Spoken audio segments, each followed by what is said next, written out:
Before we get started, I have a quick favor. I've been self-funding the Finding Genius podcast for 5 years now. I've done over 3,000 episodes. And as you can see on YouTube, we're up over 1 million views on the channel, which is fantastic. The next thing I really want to push on is to get up to 10,000 subscribers. Because once we do, we'll be able to put a donate button and we'll be able to solicit donations to help keep the podcast running and to also get the Finding Genius Foundation moving along. We have a big project studying anxiety, depression, and PTSD and working on a product to help people overcome these problems because I've seen them explode recently after the last 2 years of the whole virus situation. So if you would, please subscribe to the podcast. That would help us tremendously. Give us a thumbs up and check in the description for Buy Me a Coffee. It's about $5. If you could buy me a coffee, I'd really appreciate it. It would help keep the channel going, and I love coffee. Thank you.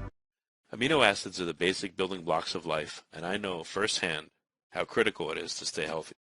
Therefore, I've been on the lookout for quite some time for something that's 100% science-backed, that could both help with strength, cardiovascular health, and active aging. That's why I'm so happy I recently discovered Life from the Amino Company. Life is a patented blend of essential amino acids that works to improve strength, heart health, and overall quality of life, so you can stay healthy and active as you age.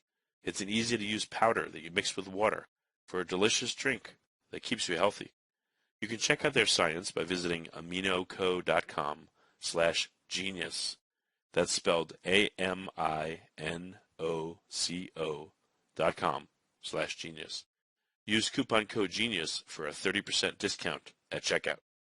Forget frequently asked questions, common sense, common knowledge, or Google. How about advice from a real genius? 95% of people in any profession are good enough to be qualified and licensed. 5% go above and beyond. They become very good at what they do, but only 0.1% are real geniuses. Richard Jacobs has made it his life's mission to find them for you. He hunts down and interviews geniuses in every field: sleep science, cancer, stem cells, ketogenic diets, and more. Here come the geniuses. This is the Finding Genius Podcast with Richard Jacobs. Hello, this is Richard Jacobs with the Finding Genius Podcast, part of the Finding Genius Foundation. I have Dr. Ernst von Schwarz. He's the author of a new book called The Secret World of STEM Therapy, what you need to know about the health, beauty, and anti-aging breakthrough. He's a German-American physician, PhD, that has he's a descendant of a family that has more than 20 doctors of medicine throughout the centuries, which is really, really cool. So, Dr. Schwarz, thank you for coming. Oh, thank you for having me on, Richard. My pleasure. Yeah, that's really interesting. So your family has had physicians in it for hundreds of years, literally? How far can you trace it back? Oh, my God, it goes back to the personal physician of the Austrian Empress, Maria Theresia. Oh, wow. If you were Greek, maybe you might have Hippocrates back in your family line. But I guess not. Any Greeks in the family history, but Austrians and Germans mainly. Oh, that's very cool. Well, tell me about your path into medicine. Did you feel obligated to do it, or was it an interest of yours? Like, what's a bit about your background? Well, I mean, it was like my grandmother made the decision. She actually did decide that my sister was supposed to be a physician. I was supposed to be a lawyer. It turned out the other way around. So my sister became a judge and I became a physician. Someone had to, because it was just a family tradition. So we had to go in that direction. I never was asked what I want to do, to be honest. It was just determined for me, more or less, but I let it go. Okay. Well, how did you get to this position where you work with stem cells? What was a little bit of your career like so far?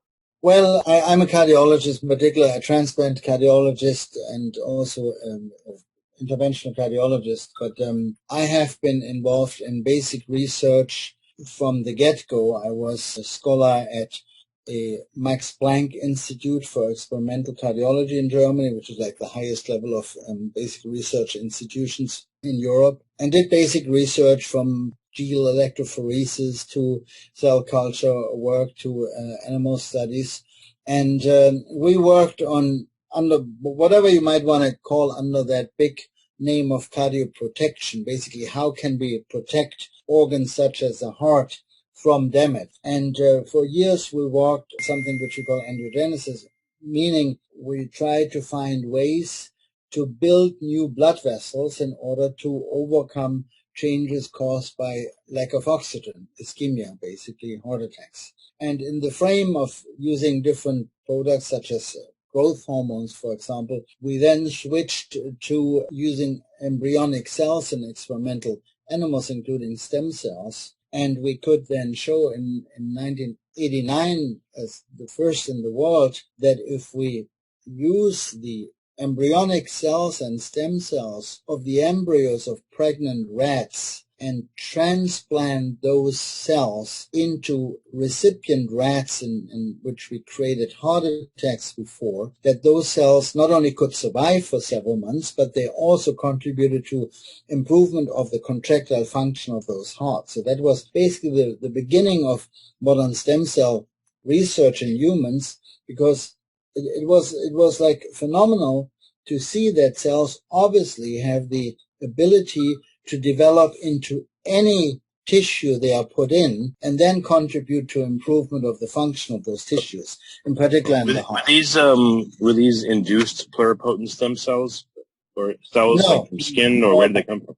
They were basically isolated from the embryos. So that was, again, that's animal studies, of course. They were not induced pluripotent stem cells. We didn't need them, of course, at this point, and at that point, nobody really knew exactly what they were.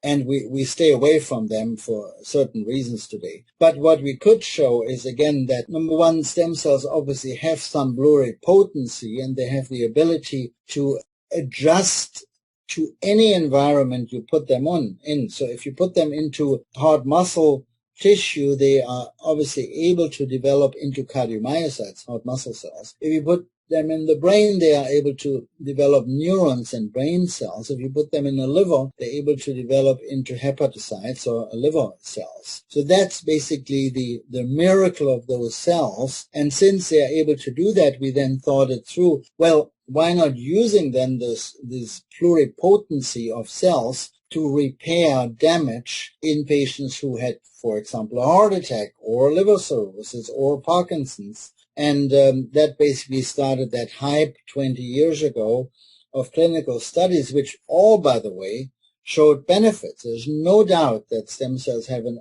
enormous potential in repairing damage. And in my personal opinion, this is the future of medicine. So what do current stem cell protocols look like? What conditions is it? Are you still focusing on heart conditions? And, how has the protocol changed over the years? Well, stem cells, let me just back up there for a second. So stem cell therapy is not FDA approved, with one exception, which is stem cell transplantation for certain types of cancer. But that's a complete different story, and that's done since decades now. But the stem cell therapy we are talking about here is not FDA approved for any condition, period. However, there's several studies have been done in two forms of diseases, if you wish. One is the acute injuries, whether it's an acute rupture of a muscle or whether it's acute arthritis in the knees or any other acute injuries such as an acute stroke or an acute heart attack, where stem cells have been applied, oftentimes directly into the tissues. And the other big group of conditions is what we call chronic degenerative diseases, which reaches from neurodegenerative diseases like dementia to heart failure to vascular complications from long-standing diabetes and hypertension to chronic kidney disease, among others. And also in those chronic degenerative conditions, the application of stem cells in clinical trials with relatively small numbers of patients have shown benefits.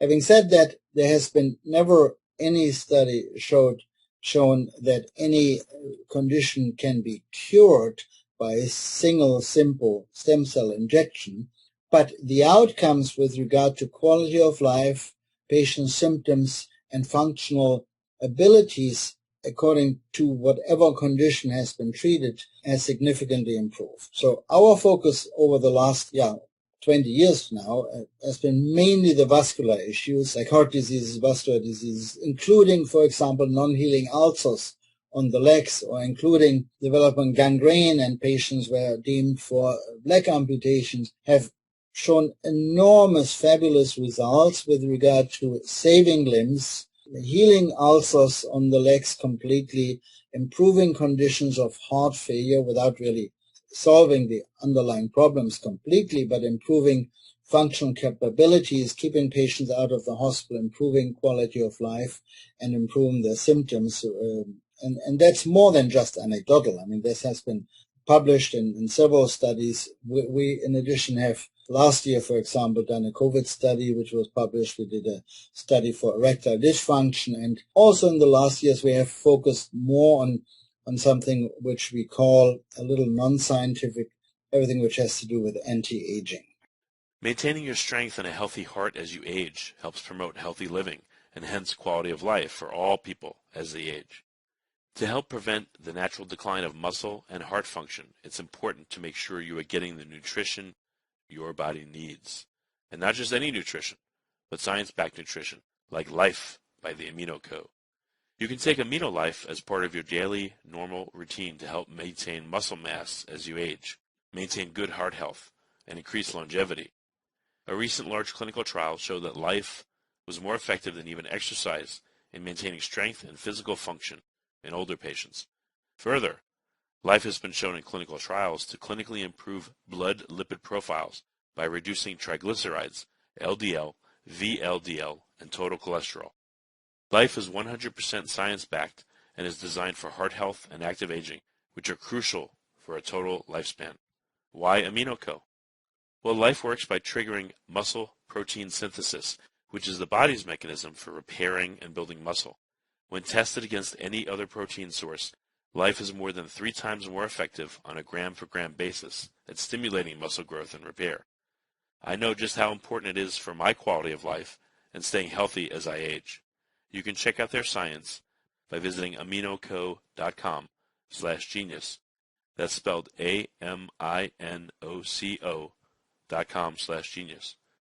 I've been on the lookout for something that can help me support healthy blood flow and help preserve heart strength and function, while also helping me maintain healthy triglyceride and LDL cholesterol levels. Further, something that tastes great and is easy to incorporate into my daily routine. So if you're looking for a nutritional advantage when it comes to maintaining muscle mass and cardiovascular health as you age, I recommend you give Life a try. Don't forget, right now you can get 30% off with code GENIUS when you visit aminoco.com/genius. Plus, get a free gift with every new purchase. But so what is legal and what is not legal currently in the United States for stem cells? And, are these things legal in other countries? But what can people get and what can't they get right now? There's nothing illegal with stem cell therapy. Oh, I mean not approved. I'm sorry. Not approved. So nothing is approved. Nothing is approved. That means basically that neither the FDA nor any medical large society will recommend unapproved therapies to a large population group, not because individual researchers or physicians don't believe in it, but just because of the fact that there's a lot of open, unanswered questions where we just don't know yet how many cells, what type of cells for what condition, and so on. So not approved does not equal illegal, of course. It just means it's not widely recommended. The FDA watches many people who do stem cell therapy because, honestly, there's a lot of black sheep out there, and they promise cures of diseases and charge a lot of money for that. And that was also part of my book, The Secret World of Stem Cell Therapy, where I just want to inform the public about what is really known, what are the facts, what are the studies, what did they show, and where do you have to be careful. And you have to be careful. For example, if you look for any condition, let's say Parkinson's disease and stem cell therapy, and you do an internet search, within 0.4 seconds, you get like 20 million hits.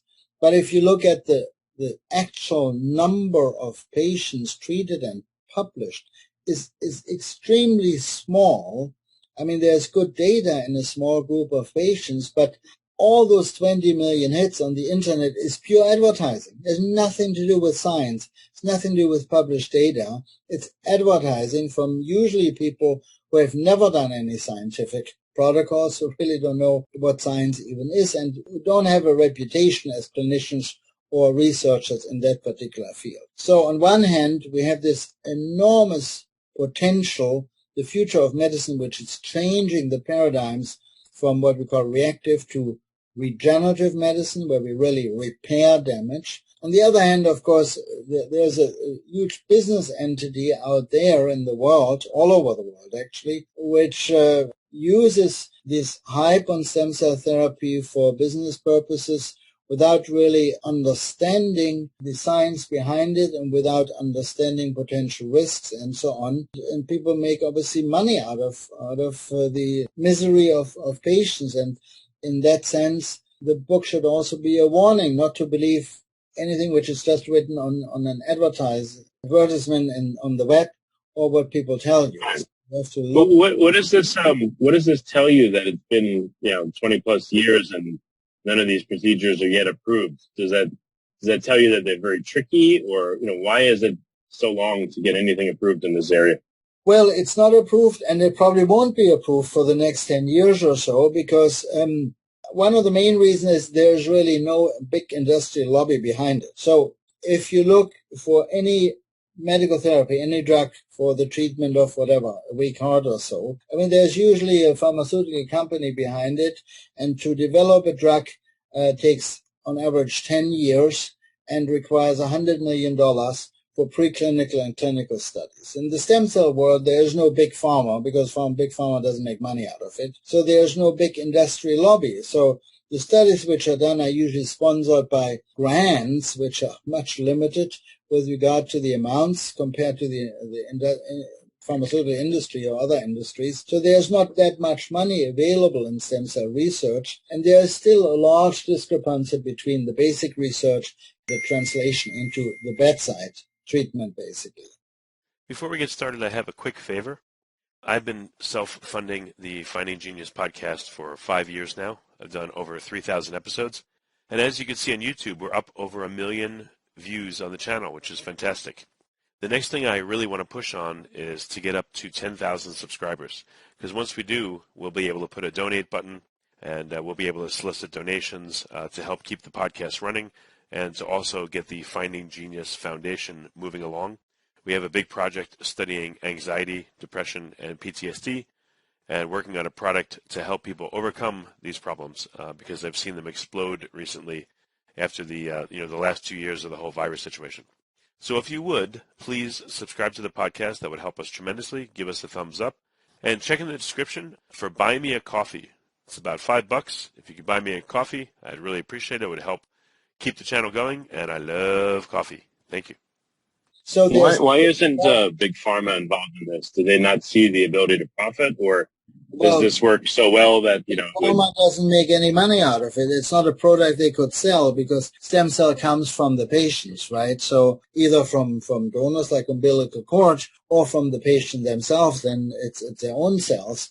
There's no business advantage. You still have to process them and administer them and culture them, and I would think there's still a lot involved, right?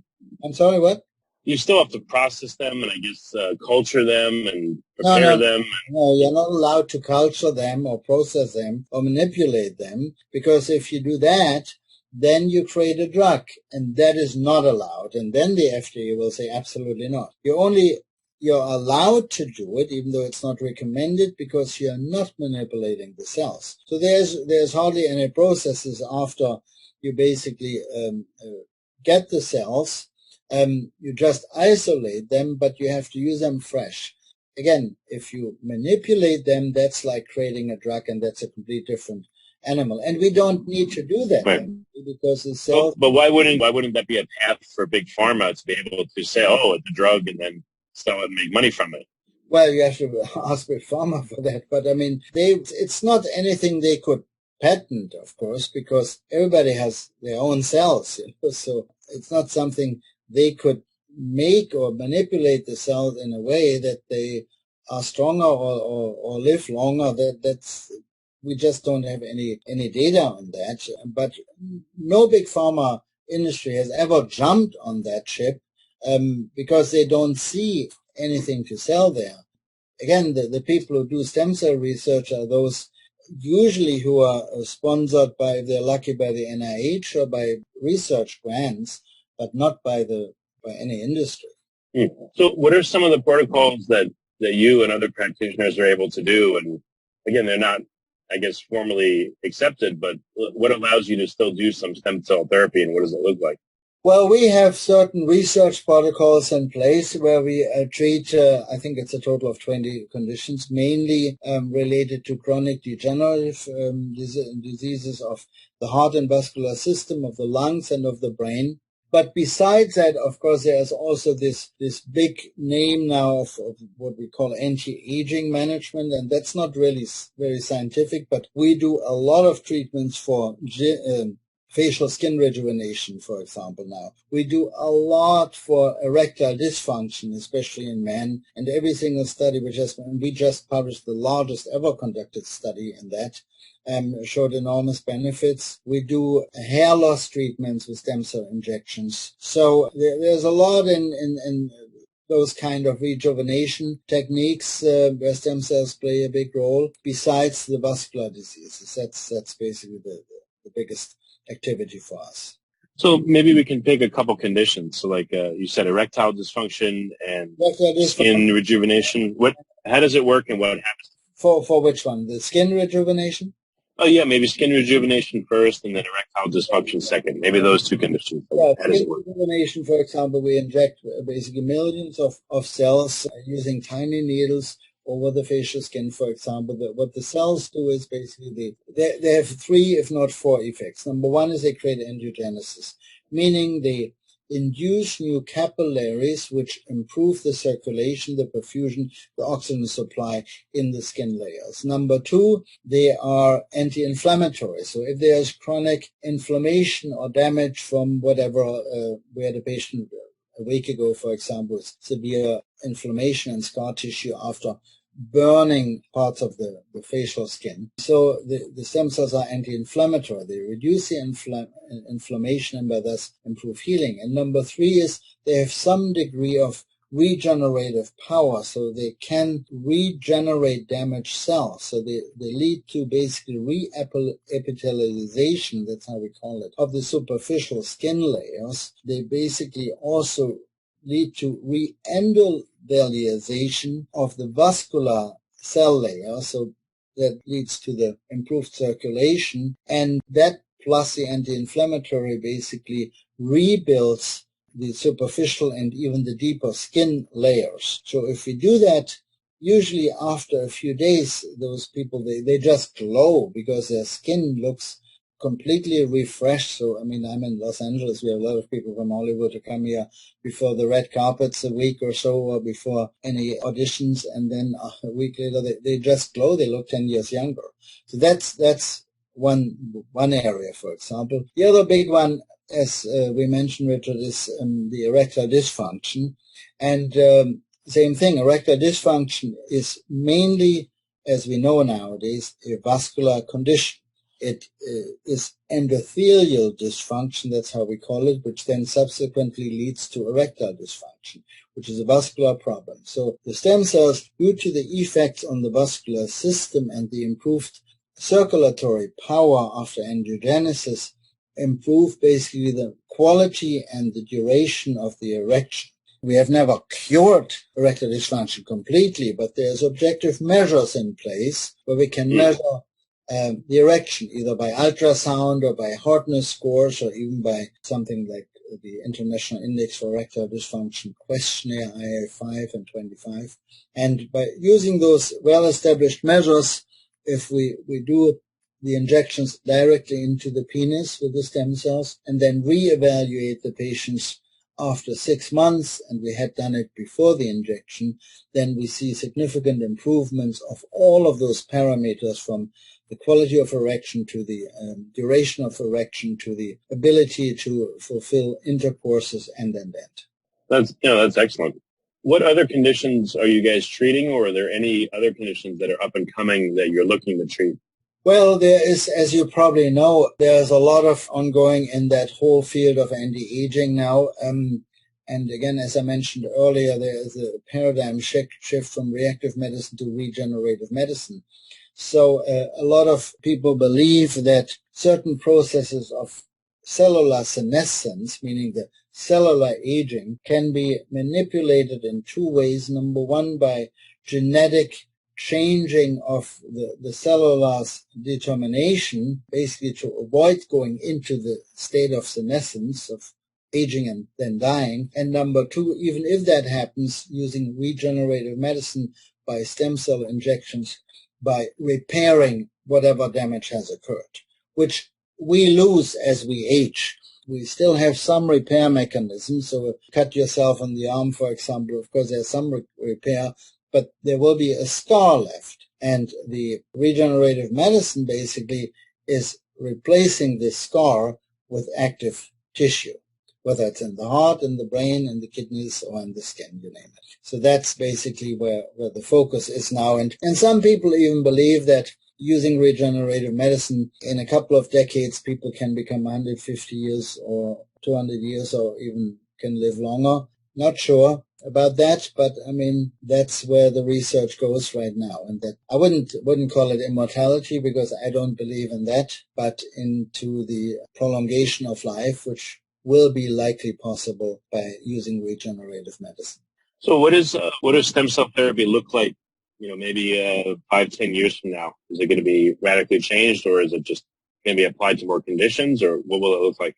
Well, I'll give you one example. A lot of people undergo therapies for if they have severe arthritis on the knees nowadays, and they get a knee replacement, which is a big surgery, and people require time out to recover. It takes several months basically to recover from a knee surgery. So in the future, especially as we age, and the risk at increased ages are higher with any surgery, more and more people will probably request stem cell injections, which is much better than steroid injection. For example, lasts much longer with regard to the anti-inflammatory effects and the pain relief afterwards.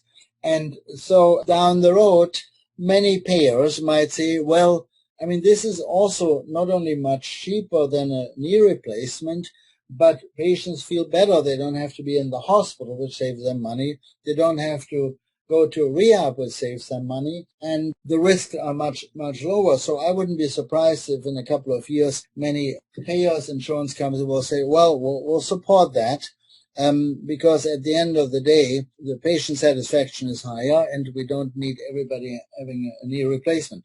That's not, of course, for everybody. There's patients who still will need a knee or hip replacement, no doubt about it, but there might be patients who might not be the best candidates for that. And I'm confident that insurance companies, even Medicare in the future, might support this concept and then pay for it, as some insurances do already for PRP injection, which is platelet-rich plasma, which is like a very cheap version of a stem cell.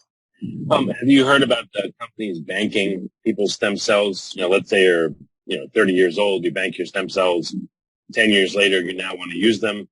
Do you know any companies that are doing this kind of thing? And would that be helpful to the cause, or it's not really important?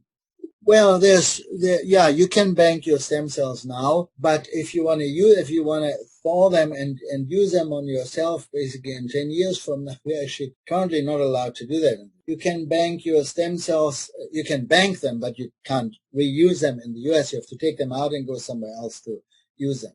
If you bank the cells, for example, from your cord blood or placenta after you're giving birth, and that's more and more done.